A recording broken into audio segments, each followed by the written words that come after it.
been testing out air dry clays lately, and I bought this air hardening modeling clay off of Temu. So the price point is good. This was about $8 for this, which is comparable to other brands.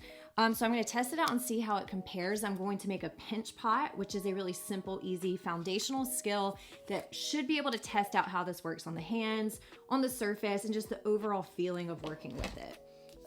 So just like with any clay, especially air dry, you do want to knead it before you get started to wake it up, to warm up your clay. With kiln fire clay, sometimes I give the opposite advice to my students because the more you touch it, the more it dries out. Why does this look like a block of cream cheese to me? First test, it feels very similar to the DAS, the DAS Italian clay that I really like.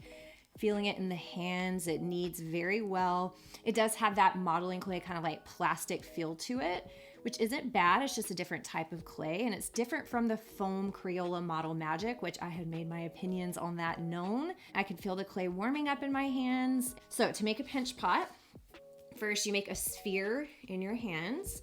You can also use a table, and you do want a smooth surface. This is a great surface to work with. If you're worried about a mess, a piece of canvas is always a good idea. But I have found with this self-hardening clay, my tabletop works just fine. Okay, so I have a nice sphere. Then you give it a thumbs up. You push all the way down until the knuckle, but don't break through, so it's like a little mushroom.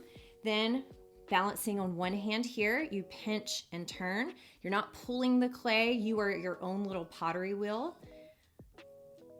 Pinch and turn. This feels good. It feels very comparable to more expensive brands that I have used. So this is what it looks like for now.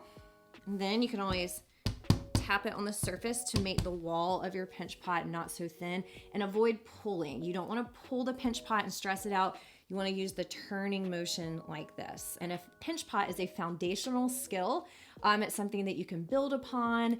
If this was the 70s, you would make an ashtray for your mom for Mother's Day. You could use this for decoration. You could build coils on top. And depending on if this is your final structure or not, you could spend lots of time cleaning the edges, making it smooth. Once it's dry, you can paint it. One of my favorite things to do with clay is to put textures. Clay loves textures, and smooth is just one of them. I have to say, this clay is great. Really nice pinch pot. It worked really well. Hands are dirty, but not like crazy. I know this is gonna clean up really well. And so this is the Temu modeling clay. How long it takes to dry is yet to be seen, and how it looks painted.